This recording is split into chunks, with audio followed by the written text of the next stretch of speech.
Hello everyone and welcome back to my channel. So every now and then I take a break from my scale modeling escapades and try and do something other than scale modeling. So it's not going to be about the new beard and mustache style that I have, but it's going to be a little different. So this time it's going to be a little review on a model of a different kind. So without further ado, let me not break the suspense and let's get right into it. So sit back and enjoy the video. So the model that I am reviewing is what you see on your screen, ladies and gentlemen. Well, not exactly a scale model, but definitely a model in every sense. A flyable model.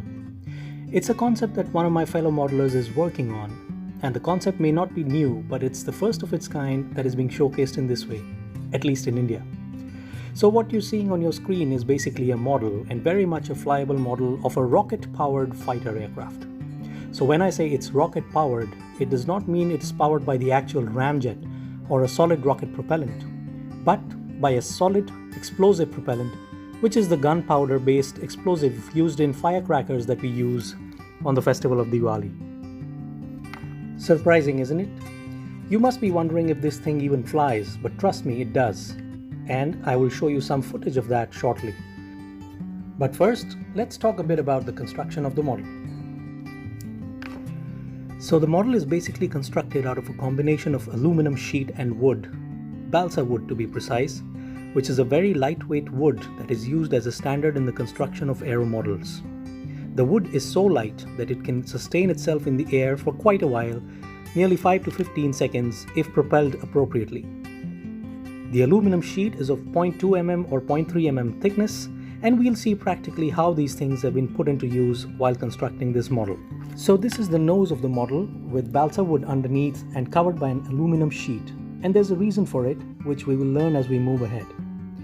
This is followed by the air intake assembly, which again is made out of aluminum sheet.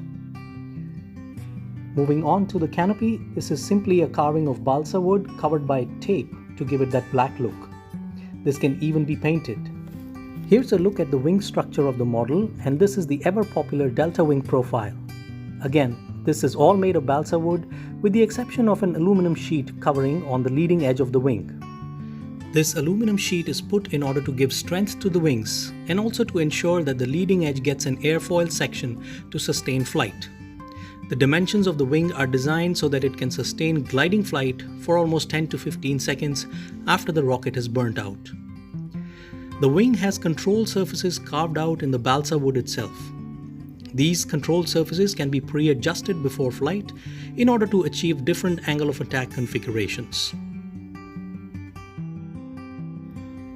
Moving to the underside of the aircraft, you can see two things that stand out. One is the undercarriage assembly, and the other is the missiles or the toothpicks that you see. Well, looking at those toothpicks, the first thing that comes to mind is that it is a missile. However, this part of the design philosophy is incorporated into the model. The toothpicks have been added to incorporate strength and attachment of wings to the main body. Yes, definitely they look like missiles. The undercarriage assembly is bicycle spokes attached to model wheels. The model wheels are available readily in the market.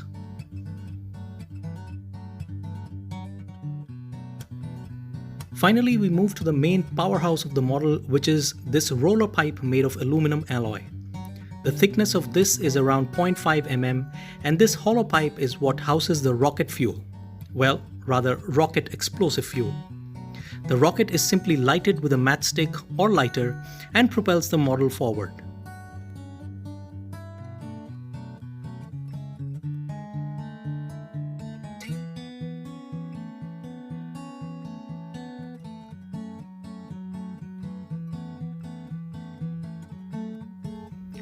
The rocket burns for about 4 to 5 seconds, and then the model can gain a height of about 80 to 100 feet. And once the rocket burns out, the model can glide on its own. Definitely an interesting concept.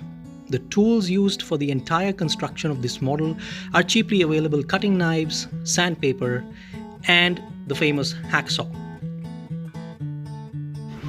There are a few other interesting designs, and the first one of them is this nice looking twin vertical stabilizer aircraft And as you can see, the reason for the twin vertical stabilizers is the same as it is on the actual aircraft, which is for lateral stability, or rather better lateral stability. The housing for the rocket is carved out in the same way using an aluminum alloy, and the rest of the concept remains the same.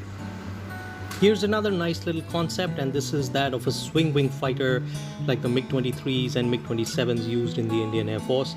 So basically the wings, they sweep forward or backwards depending on the configuration that you would want. Although for flight you would need a forward wing configuration.